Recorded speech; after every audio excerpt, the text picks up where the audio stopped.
who else has the reach to be able to pull off such a stunt? Chisaki? Is that the character that we learned in season 4? Chisaki? Chisaki, yeah. Mm-hmm. Wait, did you finish season 4? Or like, are you caught up? No, I haven't caught up on everything. I know. Okay, alright, it's okay. No, look, I'm only watching. That's only one thing. It's fine. It's just. No, it's okay. Like. And then I was waiting for it to come back. So I know.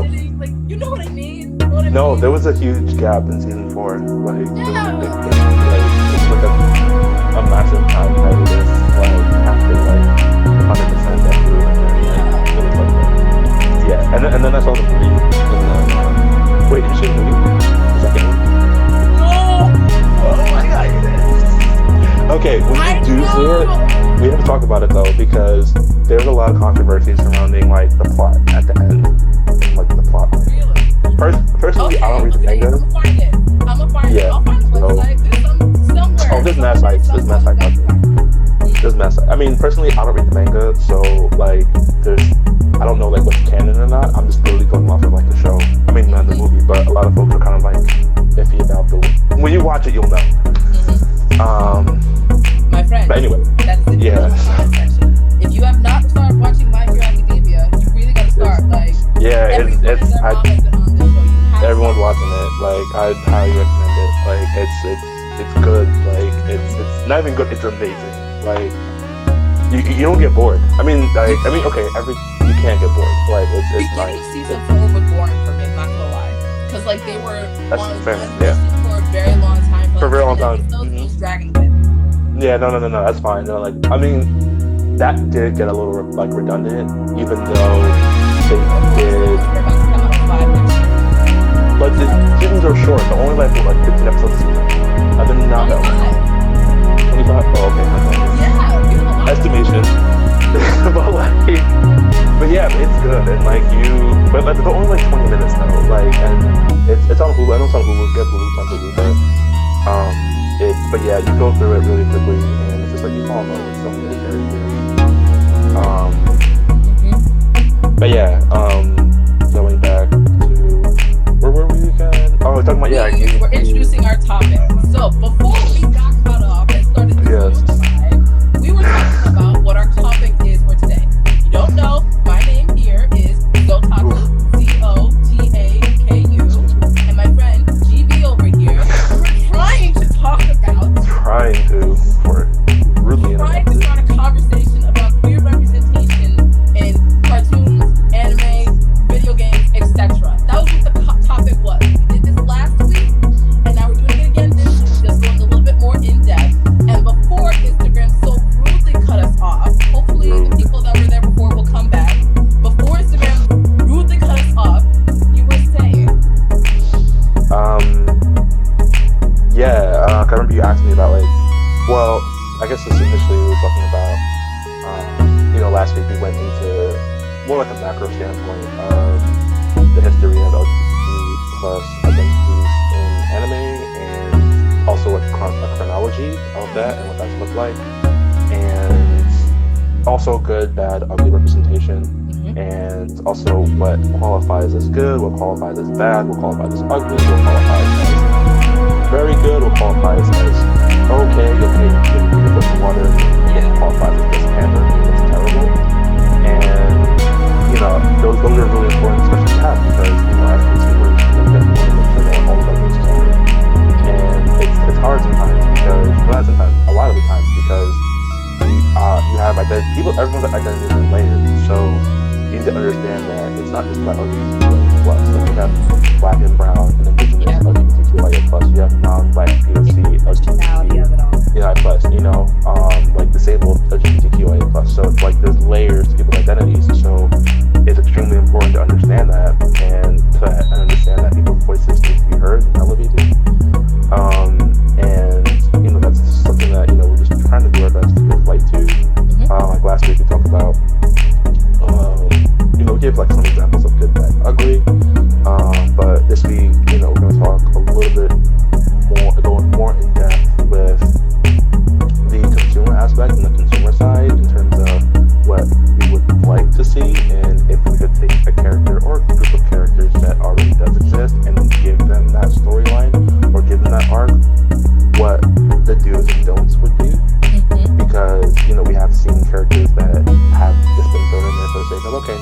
good representation, it's Yep. yours, right? But like, no, it's not okay. And to take it a step further, I think it's important to understand that, it's not monolithic, right? Like fandom is monolithic, right? So I think that's important to understand. It's important to take that into account. And when you understand that, you give voices to people that don't necessarily have them, or that they left their silence, basically. Yeah, so that's the first part. No, that's pretty much it. I mean, we have some other questions that we're going to ask back and forth. Of course, you guys down in the comments, if you have questions or comments or things you want to suggest to add to the value of this conversation, please welcome it. Absolutely. So going off your question, the two people that I think of when I want to rewrite their narrative and make them a bit more like queer friendly would be Bakugo and Kirishima from My Hero Academia. Oh my god! But the amount of Oh my god! written about these two, Kirishima and Bakugo. you might I can only imagine, like, it's, yeah. And I don't think it's too late to make it canon. I mean, granted, I've only watched the anime, I'm not caught up with the manga, but Yeah, when it comes to like Bakugo's personality, his personality is just explosion, death, Deku, and all of that stuff. Like, you don't really see him have any type of willingness to like, or not willingness, but like any attraction, or you don't know where he lies in terms of the spectrum. So I don't think it's that far-fetched or would be too hard to make Kirishima and Bakugo canon in the show, especially because they already have a really good rapport with each other. They're already best friends, they're basically brothers. The people want it, they might as well just give them what we want. Okay, fair enough. It's actually interesting that you said that, because I was actually gonna go the route and ask, well, since you said Bakugo and Kirishima, I did want to ask you how you, I'm sure you already know, but how you would feel about Todoroki and Bakugo. Because apparently a lot of people have like shipped Todoroki and Bakugo. I don't understand why. Like, I don't get it, but I don't get it. Like, I don't understand it. Maybe it's because of the way their attitudes are similar, but also polar opposites in the same way. Like, they're, Todoroki is kind of not emotionless, but he's just kind of like Stoic, he's very stoic. It's like, yeah, he's just like he doesn't. There's a lot that he just doesn't show, but he does at the same time. It's like his lack of his character expressions and like the way he talks like also speaks a lot for itself. Whereas like with Bakugo, it's like I just thought that was interesting. Like they could complete each other because like Bakugo's very expressive with all of his at least anger that like, they could bring out the best in each other. Is that what you're saying? But even when he's not, it's like because he also has a way of doing that like Bakugo too. Because like when you think back to the hero turn like the first tournament, right? Like he went up to the podium and was like, "I'm gonna be number one. I'm gonna beat all of you." Like he did it with his own voice. Like he's walked up there and was like, "I'm gonna beat every single one of you." Like I don't think I'm gonna. And, like everyone was shook. So it's like I feel like there's like a duality to him, but for the most part, a lot of people associate his character with like the super loud, like angry, like very emotional, like that's character, which is understandable. But yeah, I understand that though. Like, and I don't think it would be too far-fetched, at all, because it's.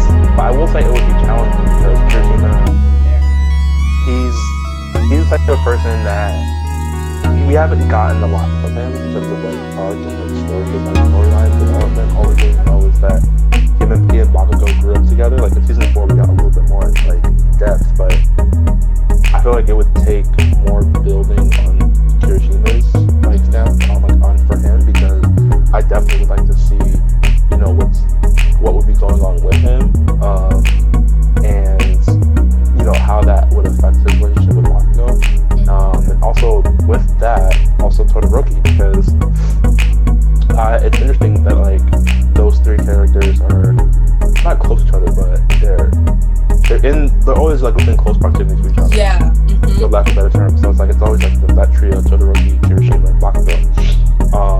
And if you were to take Todoroki, who, let's just say, for example, he happens to be, let's just say he's non-binary, asexual, right? Because I feel like for me, I feel like he's just the kind of person that is like would just be like non-binary. Who were we talking about again? Todoroki. Yes. Okay. Yeah, I feel like because it's like not necessarily because of like his powers, but just like the way like I guess it's more so for like his gender expression, and like it just comes, at least like for me, it just feels like he's just the kind of person that doesn't feel attached to one end or the other.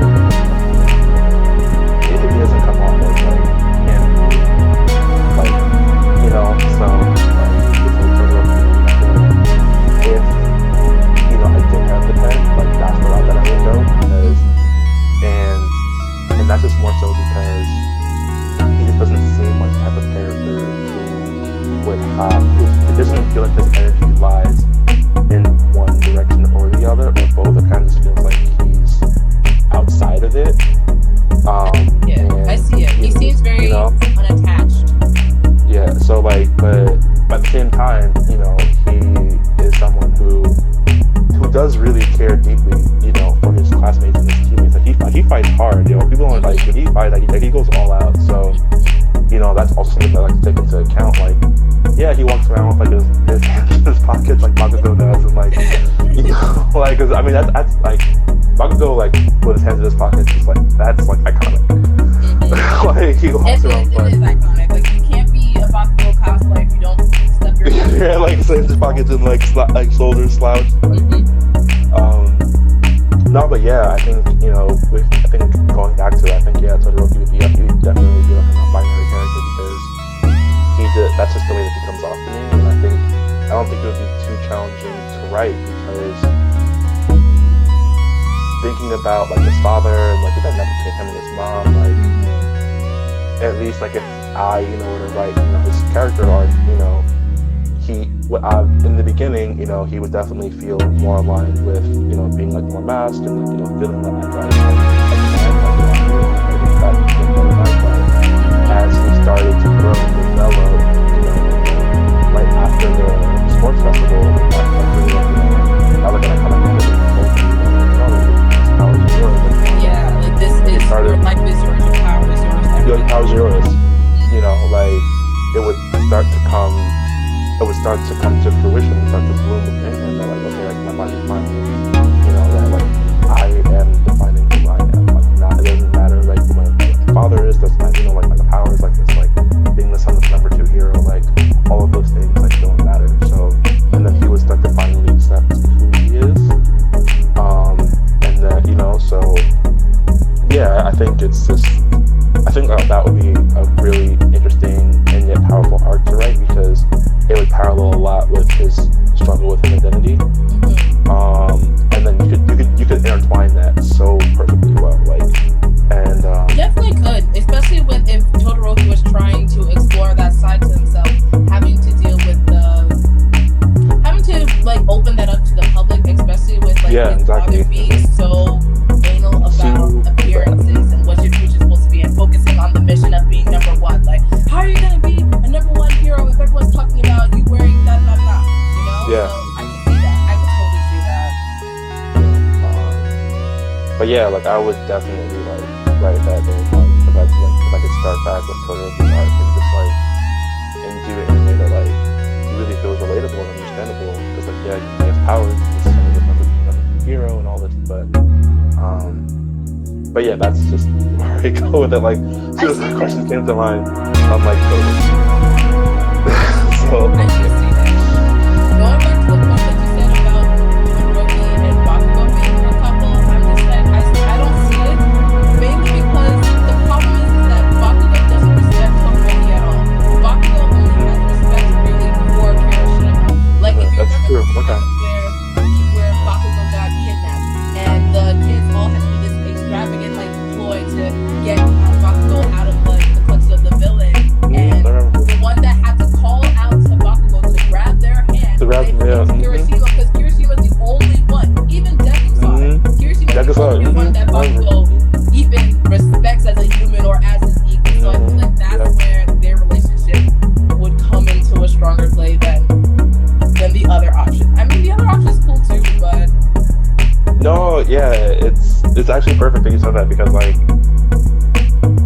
remember that scene, and Deku was like, Kirishima, it has to be you because he's the only one that. Yeah, I remember that scene, and Deku was like, yo, like it has to be you because like no, like he's not gonna like listen to like Abby Deku. Like, he's like, but I remember that scene simply like they were like outside like crouched behind the building, and they were like formulating the plan, and then Deku said everything, and then Kirishima, he told Kirishima like I remember like simply I don't remember like exactly what he said, but paraphrasing, but he was like, yeah, like no, it has to be you because like you're the only one that like he like respects, like you're the only one that like he's gonna like listen to. So yeah, I remember that, and like yeah, I mean that could honestly like that's like the only like real like I guess those are the only two people I can actually really see like developing something, and I think more so because like, they had to get a lot of screen time, so it's like because of that, we know so much about them and we know like all of these other characters, because like something that we have like Tenya, and like we have like like Naraka, and we have like all these other characters, but like we don't really get a lot from them. So it's like in terms of like say screen time, like we know like their backstories, like we don't get that much from them. So it's like it's kind of like it's like just trying to figure out where that where that goes. It's kind of like a little bit of a challenge. But yeah, it's like but I don't know. It's kind of hard to think about. Like I'm like if we were to pair any other characters or like I don't know. Like it's just and I don't know. I feel like also like unpopular opinion, but I feel like Aizawa is like transmass.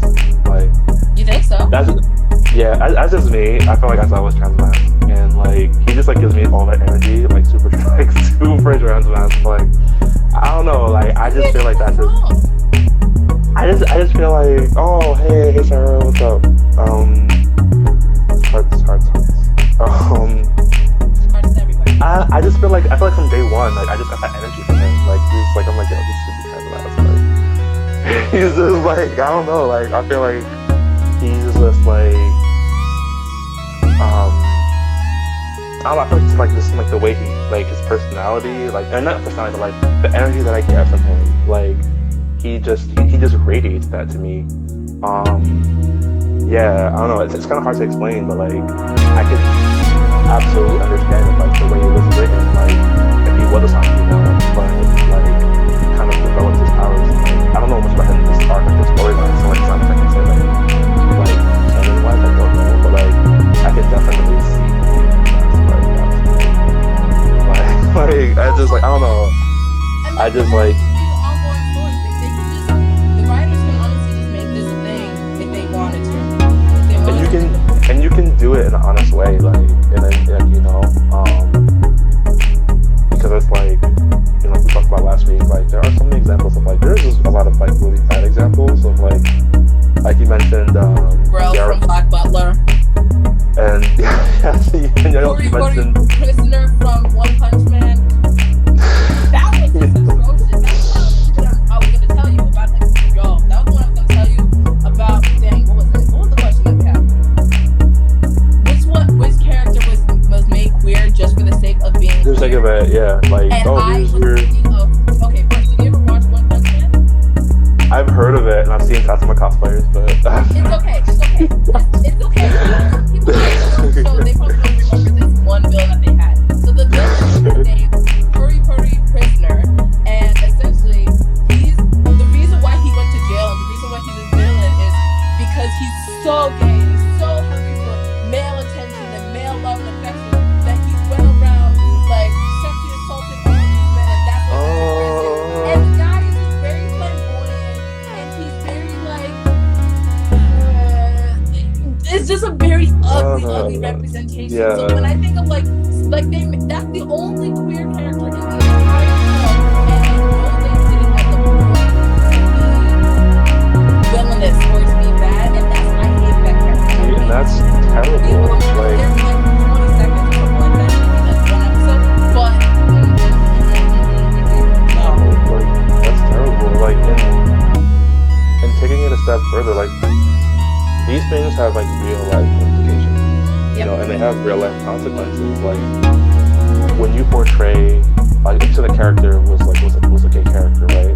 Yeah. Like, it's a problem when you only portray specifically like cis gay men as being super feminine, right? Because like that builds into a stereotype, because you can have cis hetero men who are like, I mean, it was a whole wave of, I mean, I still can't believe it was a thing when like cis men actually like cleaned themselves, but metrosexual, like, no, you remember like that era, like they actually had a name for cis men who actually, yeah, it was like, but like they actually had a name for them who actually like, groomed themselves, did their nails, like did their eyebrows, makeup, and like like like facials, whatever, and that was just to keep clean, like you know what I'm saying? It was like, but they had like a name like for it, and like, I mean, take it as you will, but it's like, yeah, like, so, but you have to understand it, like, it's not okay when you just take these stereotypes of like, okay, like specifically like cis, gay men, like, okay, like person's feminine, like let's just slap that on there, and then you already have this stereotype, you already have this false myth going around, about like specifically trans people in bathrooms, that now you have this whole, now you're perpetuating a false ideology and something that's actually dangerous and harmful, specifically about like, like cis, like queer men being predators, anyone can be a predator, don't get me wrong, but it's like people already have these bigoted ideas and beliefs that already exist, and this type of, people understand like it's dangerous when you put these things out, because it's like perpetuates that, and so it's not, it goes deeper than just the show, and I think that's also something that I'm often forgotten about, because like, yeah, it's like, it's not okay, because these, affect, I'm sure like people in our own lives that we know. Yep. And so yeah, it's just that's also something, I think that's important to take into account, like the way the representation is put into place also affects like us like in your life, so that's definitely something that definitely needs to be considered, especially when you are in the writer's room, when you are creating these characters, you are at the drawing board. Yeah, so that's something I wanted to just put in there. That example that I just made was like, you're right, there's a lot of ramifications that come into what images you're putting out, what story are you putting out to the public, and when it came to this character, I can only imagine, let's see, it's a Japanese anime, Japan already has like very questionable ideas of queerness in terms of their media, but also in their general public perception of queer people. So when you have this dangerous image of pretty monster, supposed to be for comedy, but I'm not laughing at it. Yeah, and then you have these super masculine or like super feminine gay people that are walking around, and then society is not that smart. They'll be looking at them as, oh, is he just like so gay that he wants me to like hurt me? And that seems comical. I mean, dumbing it down to that type of simplicity, but those are subconscious messages that people are feeding into and going to go about in their everyday lives. That's going to affect how they interact with people in their everyday communities, and it's really not safe. It's not safe. It's not a safe thing to do at all. Yeah, it's dangerous. Like, it really is dangerous. It's, and you don't have the privilege just to say, oh, it's the show, or oh, it's just that. Like, no, that's not how it works. Like, it's not just the show. A proper balance where you have more good than bad. No, we're not going to say it's just a show. There's not enough It's not just a show, out there to outbalance it. Like, it's not possible. Like you said, like, we consume so much media that, in different forms that, media can definitely alter your perception. Like, if you don't know any people, if you don't know any cis gay men at all, but like you watch that show, then that's gonna be your perception of what cis gay men are. You know what I mean? So it's like, it's really not okay, because, so many folks like around the world like do have like these preconceived notions. Some of the people who are just like naive and ignorant, but then you have the people who are like deliberately being bigoted about what they think. Then that just reinforces it, and that goes further into like policy, like, oh, trans people in bathrooms, like this is what we're gonna do because they think that trans people are predators, and like they want to do this, like, you know what I mean? It's like so it's like it goes. There's so many layers to it, and like the real life implications that and consequences that it has, like from the societal standpoint, like the way society does, and like the policy standpoint, like can't do this happening. So it's like you need to understand like these why we say representation matters, but also like the right representation matters. Yes. And like that's why we have to talk about these things, and that's why we have to be vocal about what we say. No, this is wrong. That character is wrong. Like, it's not okay that you wrote that character in that way, but that you made this character appear as a predator and just label them with stereotypical features of the system, right? She's super feminine, this, that, and the third, right? And this happens to be. Like, no, that's not okay. Like, you literally have people out here that are like killing cis gay men for that, like are killing trans people for that. You know what I mean? So it's really important to just be mindful and understand that it goes way beyond the TV show, right? It goes way beyond the manga. It goes way beyond what you see. Like, this is what affects us in real life. Like, it's not for you.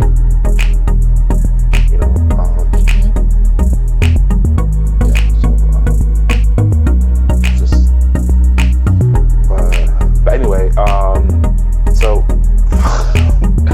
piggybacking off of that though, it's when you think about the horrors of and the detriment that this representation has, right? This type of representation is fine, it's not okay. What would you as a consumer like if you could have, not necessarily one-on-one, but if you could just really state your grievances, right? And state what you want. Like, what would that look like? Happiness, that's the first thing. Because we talked about last week that when it comes to the queer identities represented in the media, we see a lot of sadness, a lot of pain, a lot of angst and trials and tribulations. And it's like, we get it, that's part of the experience, but that's a part. That doesn't make up the whole person. So what I would want is general happiness from that character. Whether the character was, like, let's say trans character. Let's say the character's trans. Instead of the show being surrounded by, oh, this person is trans, how are they going to come out, how are they going to transition, what's their body dysmorphia looking like, how about we just have the character be trans and just live a happy life? Maybe they fall in love. Maybe they have a good relationship with their parents. Maybe they have a job. Maybe they are in a leadership position and they're just happy. Granted, there has to be some type of conflict. Like, I understand from a writer's perspective, there has to be a conflict for a story to progress, for a show to become a show. But the story does not have to be a tragic one. Yeah, I agree wholeheartedly. Like queer people, we can be so many different things. We can be doctors, lawyers, artists, we can be musicians, we can be anything under the sun. We don't have to be sad and depressed and struggling throughout our entire lives. Yeah, I agree. Like, and that speaks to like a bigger issue though, in like our consumption of like trauma and like a commodity. Like, don't get me wrong, one of my favorite shows used to be one over SVU. Like, I'm not gonna lie, SVU was my shit. Like, for a long time, and like I never really like understood why. I'm like, but I'm like, it's like trauma. Like, they're like modifying it, like, on these shows. It's like, I mean, you know what I mean? Like, we're consuming it as like, oh, we want to see this. So it's like, yeah, but and even though like it's like everything you said was on point, like it's a component, but it doesn't change the fact that like, okay, like you're trans and but you can also like have a job and like you have a family and be in school and like have these other things. Or like, okay, you're trans, you're a sex worker, okay, like I get it. It doesn't mean that like your issues have to be solely surrounding that and like trauma, right? Like, it's like we don't have to beat us over the head with it, right? Because it's like it doesn't define your identity, right? As like I'm a lesbian, as a gay person, I'm a bisexual person, as a questioning person, as a trans person, as a two-spirit person. Like, it doesn't define that at all, and it's not okay to just slap it on there solely for consumption. Because I feel like that's also like we have to talk about that too. Like, people, these are things that people want to see. Like, let's keep it above. Like,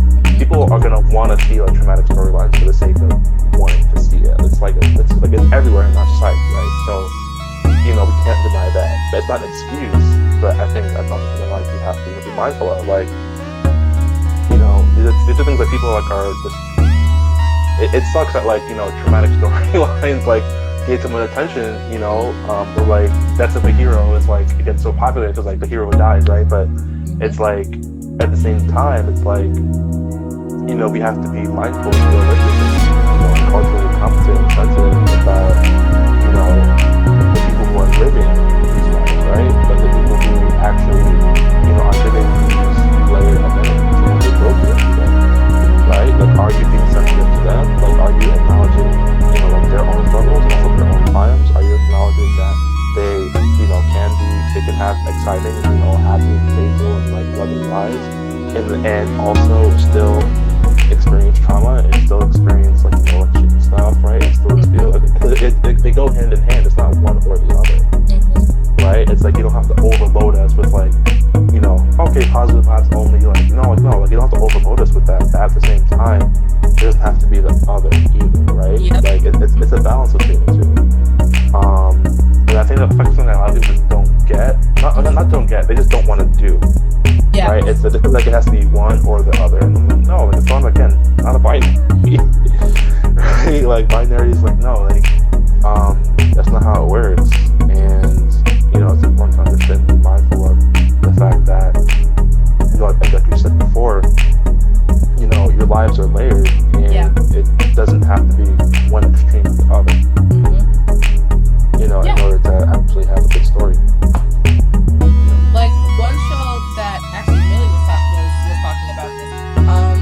The show that we were both talking about that you need to get on was Loud House. We're talking about Loud House, and I'm pretty sure the reason why we talked about this was because there is one episode from the first season where they introduce. Okay, so Lincoln Loud has this best friend. Is that the show with? I'm sorry, yes, I don't mean to interrupt you. Is that one where Clyde? Well, like the kid who lives with like 10 sisters? Yes, that's the one. Okay, all right. I've seen some episodes. I've seen some episodes. The best friend named Clyde, and Clyde is an adopted son of two gay men. And the whole point of their existence is that they are just doting fathers onto Clyde. Like they love Clyde with all their heart. They want Clyde to be safe. They're just very cute and overprotective. And right, exactly. A lot of people love this show. I just love this show. And what's refreshing about it is, yeah, they're side characters, and it would be nice for it to be like main characters. But even just aside, the impact that episode had on Nickelodeon's history is huge. Like that's the first time for Nickelodeon, I'm pretty sure that they had like even a gay character, let alone two that were parents. That's the first time in all of its history, and that show has been around since like the 90s, right? Like you can think about how, I don't know, like it just got me thinking like how powerful that one moment where you saw that Clyde had two dads. It was impactful to just make history. And I don't know, I thought that was really cool. No, yeah, absolutely understandable. Like, and I think it's interesting that you mentioned that because, you know, it's almost in a way you can, even though again nothing has been confirmed, but it's almost in a way you can kind of go back and find these pockets of, even though like if you haven't been confirmed, of what positive, you know, LGBTQ plus representation could One of be. Lincoln's sisters is dating a girl? Oh right, she's a girl. Yeah, like this so right, see? So it's like, or like, I mean, I guess perfect example would be Rugrats, right? Like, you know, it's like, I think about like Phil and Will, right? Like they're constantly, like they're always like swapping it, like they're like Phil would hit like the bow, or like, you know, it's like that's how like the boy and the girl, but like they kind of don't really care. It's like they'll just like put on like they'll like Phil take the bow from like a sister and like vice versa, whatever, you know. It's like it's not, yeah, like they're children, you know, but it's not really forced, you know. Yeah. Or like even like the diversity and like the mothers, right? The characters, like I think like Phil and Will's mom. I think of the parents too. Like what's her name? Debbie? No. Phil and Will's mom. What's Phil and Will's mom? I don't know. I can't remember her name, but like honestly, I wouldn't be surprised if Betty. like I think it's Betty. The one with Betty. Yeah. You know, I would be surprised if she was bi. Like, you know, like I would not be surprised with the way that she's all masking her presentation. Like the she's reason, right?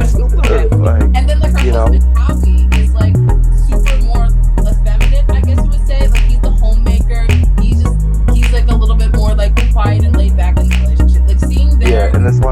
yeah, it's, but it's like, it's not, and the same could be said, but the opposite could be said about, like Drew and Charlotte.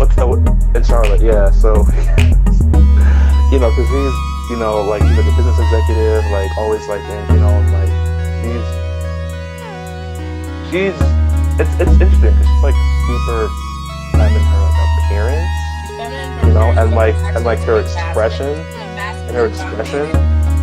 but she's very, assertive and aggressive with her, not just like her business, but her parenting, right? And it's like they're always yelling, always at each other's necks, right? But you know what I mean? It's like you can kind of see how you can insert a certain storyline like for her, right? Or for Drew, or for you're even, let's just say, like, even Kentucky's dad, right? Yes. So it's like,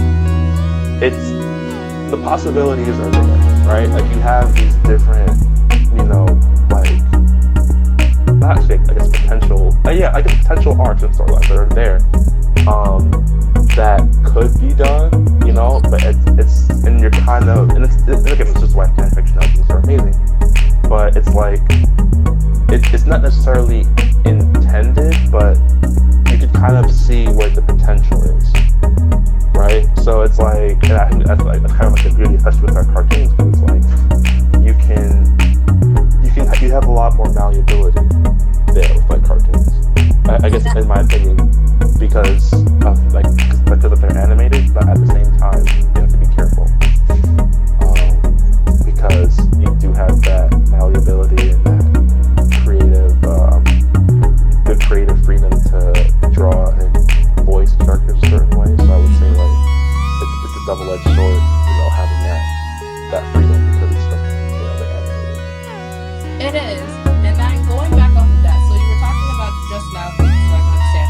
You were saying that when it comes to these like cartoons, we could make a queer story out of it, like at some point during the episode. At some point, yeah, like it's possible. It is possible, but then are we going to be happy when it's finally done? Because now I'm that is, yes. Mr. Rapper.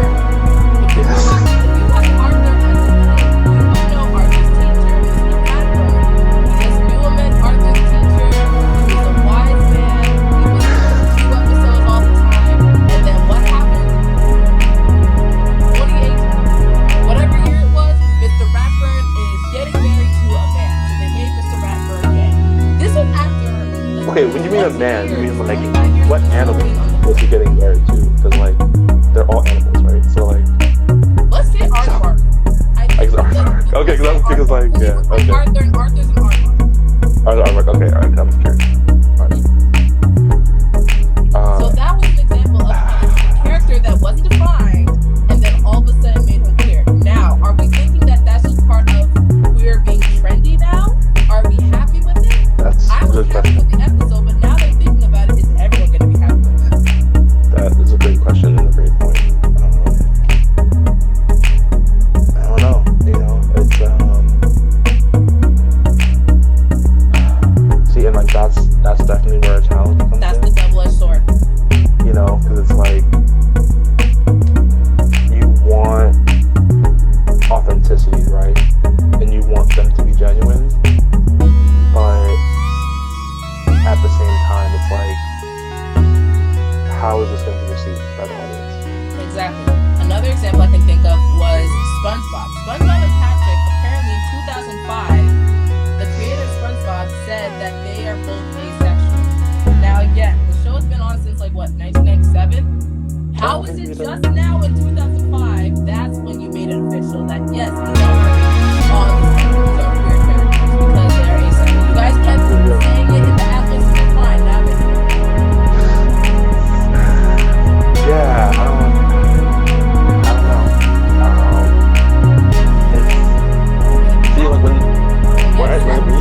When you make announcements like that, it's like I think it's important to understand that number one, there's going to be reactions of all different types, right? People can react differently, but you also need to understand the intention and the impact of what you're doing, because intention is one thing, right? Like, oh, like, this is what we're intending to do. We intend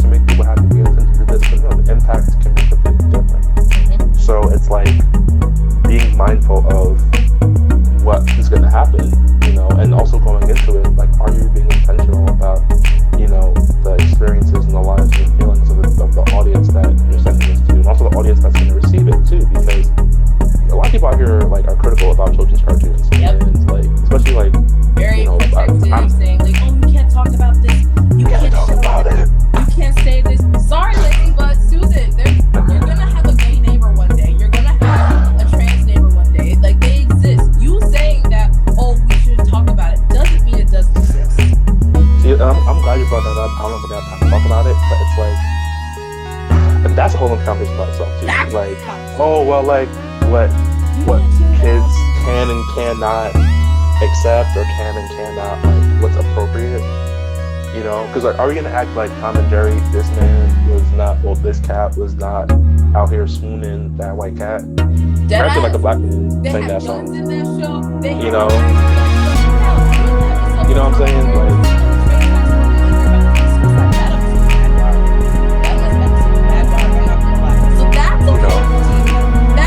but it's like, when we draw the line, nope, can't have it like break up the torches and the pickaxes. We need to protect the children. No. Protect the children. No. That's the problem. You don't want to have a conversation of why this person's marrying this person with your kids because you're not comfortable with your sexuality. You're not comfortable with your understanding of the topics. You're uncomfortable with just talking about it in general. So you want to make it easy for yourself by saying, "Oh, I don't want to talk about it with your kids." That's the problem. Be honest with yourself. Be honest with yourself. Like, and like, what's so wrong if, you know, your child sees themselves in a character, right? Or sees themselves in that, like, isn't that what you want? Yeah. I mean, again, I'm my parents, I don't know, but like, don't you want, like, them to be happy that they see themselves represented? Mm-hmm. Right? Don't you want them to know that they can see themselves on the screen, that they can see themselves, and even if it's like, you know, anime or cartoons, like, don't you want them to be excited that they can relate to somebody? That they right? that they're that not they exist. That they're not alone. You know what I mean? Like, isn't that a positive thing? Right? Like, it's just, you know. So it's like, but you know, are you really like what you just said? Like, are you really looking out for their, you know, well-being and their happiness, or is it more so exactly, or you staying in your comfort, right? And then your bigoted views. So, you know, I think that's something we'll talk about next time, because it's like, I think that's a whole other next week. Come on. It's just like, We're here alone. no, let's keep the kids safe because we don't want them to see, like, really? But you let your kids play Call of Duty and Grand Theft Auto. That's totally right. fine. and Grand Theft Auto. Beating up hookers. That's totally fine. Like, right? It's just like, it's, yeah, right? It's just like, I'm just like,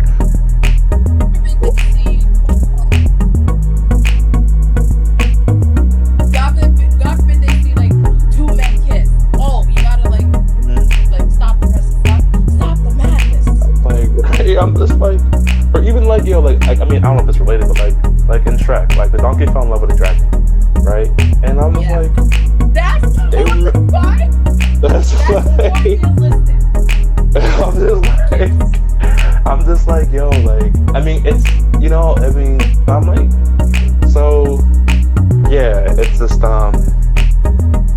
yeah, you know, I just think that, like, that's actually a great, topic that, like, I think we can talk about, like, in taking that over, because, and I think there's definitely a lot of, examples that we can bring up, you know, from, like, Frozen to, you know, Disney, into, you know, the anime arena, because this is something that, like, I've seen gain a lot of traction, a lot of heat recently.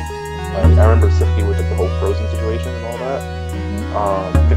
Frozen 2 or something like that. I can't remember specifically what. I don't know if you heard about it, but wait, what part are we talking about in Frozen? I don't know. Something has to do with, I think, the characters, like something. I don't know.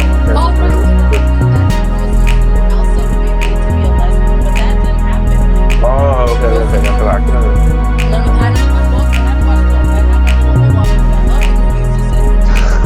Elsa wasn't meant to be a lesbian. She was just a spirit or some sort. I'm sorry, spoilers, I guess. No, that's fair enough. It's confusing though, because it's like, you know, aren't these being made for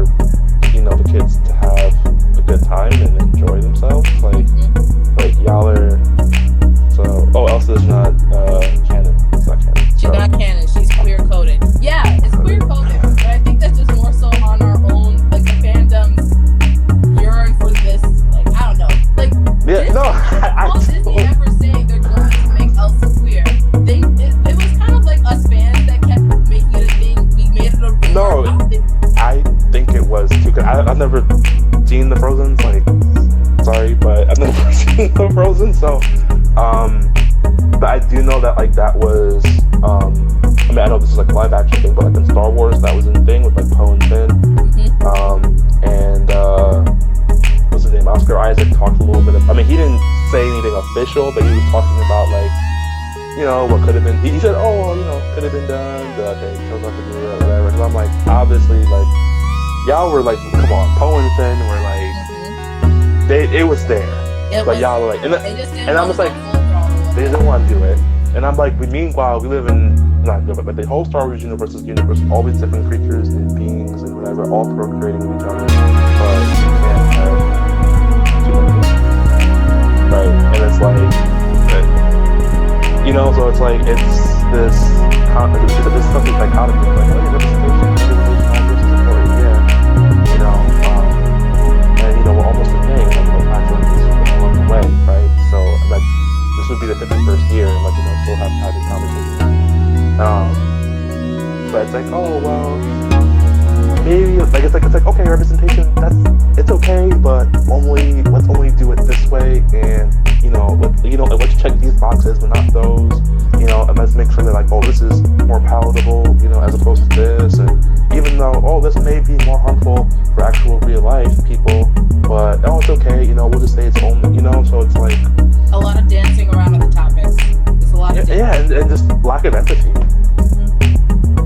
Yeah. You know, like lack of empathy is, you know, that's why, you know, like we stated before, it goes deeper than just something on screen. It goes deeper than just a character. And that's my problem with American cartoons and how they do like queer representation. Like cartoons and how they keep messing up. At least for Japan, even though like they do more on the queer baiting side, Japan again, because it had so many years of showing queer stories, be it bad most of the time, they had a little bit more practice on how to go about doing it the right way. Like, let's see, what can I think of? Like Envy from Fullmetal Alchemist. Did you watch Fullmetal Alchemist? Oh, I haven't watched that, or Attack on Titan. You didn't watch Attack on Titan either? Jesus Christ. Oh my god. There's one character named Envy. Envy is one of the main villains, and he goes by, well, he or she has never been confirmed what Envy is. Okay. The rest of the fandom, along with the creator, go with that Envy is non-binary. And Okay. I thought it was done pretty well. Like, Envy was a villain, so they were supposed to be villainous, but their non-binariness wasn't the main part of the show. It was just like, well, they're non-binary and they're a villain. Keep going with your day. Okay, so it's like on the resume, but you know, that was okay. Yeah, I have to watch. Like, oh my god, I swear, my queue is like already full. Like, ooh, Banana Fish. That's another good one. You gotta get on a whole bunch of them, I promise. I'm just okay. I promise. Like, I'm just like, girl, this is like mad stuff, and I'm like, which is fine. Like, and I'm like, grabbing that book to me too. Like, you give me book suggestions. So I'm like, but yeah, but those like, you know, like we said before, like about like parents and kids and what's acceptable, like that's probably something we can go into more next week. I don't know if there's anything else on your mind or anything like you I want don't to say. really have anything else on my mind right now. I think I'm pretty good. I'm all set. Yeah, yeah, it's just like, nah, it's yeah. I'm just like, I don't know, like I just been. It just, you know, like when you talk about things, like it kind of like gets your mind going, like, and you start to be more aware about the things that you have watched in the past and like what's been okay and what's not been okay, you know, or like when you rewatch things, you know how bad certain things are, right? I mean, this is completely off topic. Like, I've been watching Office before, and I'm like, yo, Jim isn't Jim. Yes. Like, he is like that nice guy. He's such a nice guy. He's a Jim. Like, I hate using like body parts as like slurs, but like, he's just like he's a jerk. He's a jerk. Jackass. He's a jerk. Like, and I hate him. Like, he just, oh my god. Like, he like parades himself around as like this nice guy who's like, oh yeah, everyone loves him. Jim's like, no, like you're a jerk. Like, you really are. Like, seriously, like, yo, when him and Daryl were living together, Daryl put his name on them, like, I'm sure that's like, when Daryl put his name on his mug, right? And then Jim was drinking out of it. Like, he was like drinking out of it, and then he was like, Daryl like looked at it, it was like, oh, like he confronts him about it, and he's like, Jim's like, oh, come on, is this really a big deal to you? He's like, yeah, this is a big deal. His name is on it. Like, why are you drinking out of it? Like, and then he's like, I'm like, and like, he bought a house for him and Pam. First of all, like, they weren't even like, they weren't married or anything. I think they were engaged, but he bought a house, didn't say anything to her. On their first date? Like, no, I don't, maybe he might have had it. I don't know. I think he said that he had an engagement ring ready for Pam on like from their first date, like something like that. See, and I'm like, it's a, like, and I'm just like, yo, like, he put like almost like he put like more than half their savings into like his startup company, which Pam told him not to do, and he did it anyway. I'm like, I'm just, like, you just watch things again, and you're like, how problematic certain people are, certain things are, and it's just like, I don't know if that how that's been for you lately, but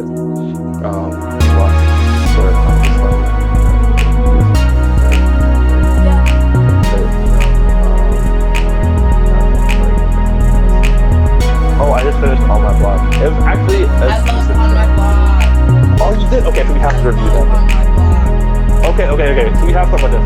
I'm sorry, but I hated Monte's character.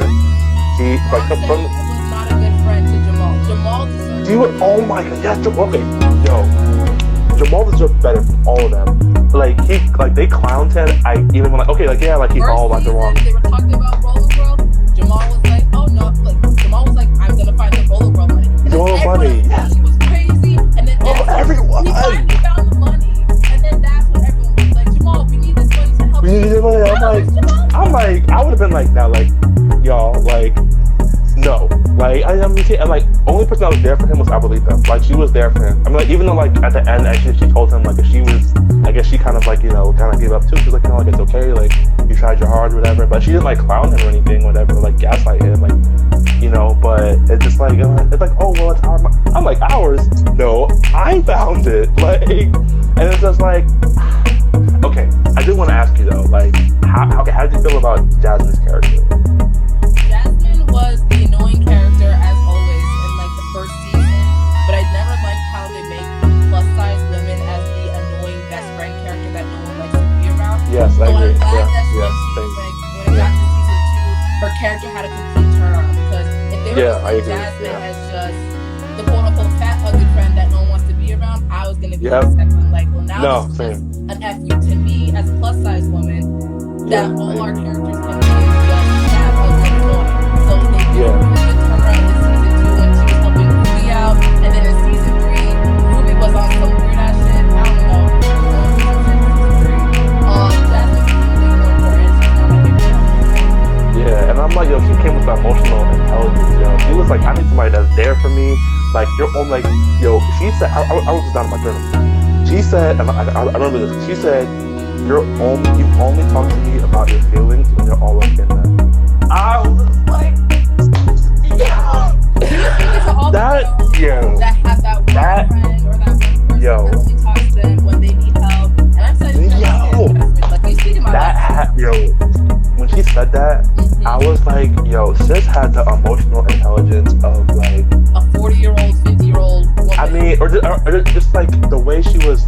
I was like, sis, like that. I was like, I had to pause it, and I'm like, I gotta get my journal. I gotta write that down, because she knew what she was worth, right? And like, she valued herself that way. Like, and like, yeah, I'm not gonna lie, I did have a lot of problems with like they made her like the super like extra, like, super flamboyant, loud, right? It's like overly sexual, like, and I'm just like, come on. We're doing this again? You really want to go through this again? Yeah, and I'm just like, like, I'm just a terrible person. It's like, but I actually did see like one person make a tweet about like how it ended, and I thought it was actually really good. Like, it was actually a really good take. Basically, they said how Monse outgrew her friends, and she just up and left like her mom did, and which is fine. I feel like that was bound to happen. I feel like Monte, like, she outgrew them anyway, and and then the second one was about Jamal, and it said how, you know, yeah, Jamal hated football, but he's good at it. Oh, we have So, sorry, continue. 2 minutes up? Okay, yeah, okay, yeah. So it said, okay, so it said like, hey, Jamal was good at football, but you know, sorry, Jamal hated football, but he's good at it, so that's why, you know, that he's doing what he knows, right? And he's being around people who actually support him, like the football team, right? Like, you know, and then lastly, Ruby and Jasmine, like we don't know much about like where they are right now, but you know, it took some time, but they finally were able to find what they needed in each other, and not necessarily what they needed from each other. So yeah, I thought that was a perfect take. And then with Caesar, it was like it was kind of anticlimactic. He spent all this time running away and trying to escape, but he ended up becoming, you know, the OG. So you know, I'm like there were times I thought, yo, Caesar ain't shit. Like, fuck it. Like, Caesar wasn't shit. He wasn't shit. Like, why was Monty taking care? We can talk about for another day. We only got a minute left, so. I mean, we could do a whole thing on my blog, like for real. We could do a whole thing on my blog. But every week we're gonna do this because again, we have that time in quarantine. So thank you for those of you that thank you. Up today. Thank you very, very much. Please subscribe to both of our channels. For me, Otaku, Zotaku. Thank you so much. And mine's link in the description. And sorry, my bio on my Instagram. So peace and love, positive vibes. Peace, love, happiness, health, mental health, physical health, all the health, all of it, and whatnot. And we'll see you guys next time. Hugs. Bye.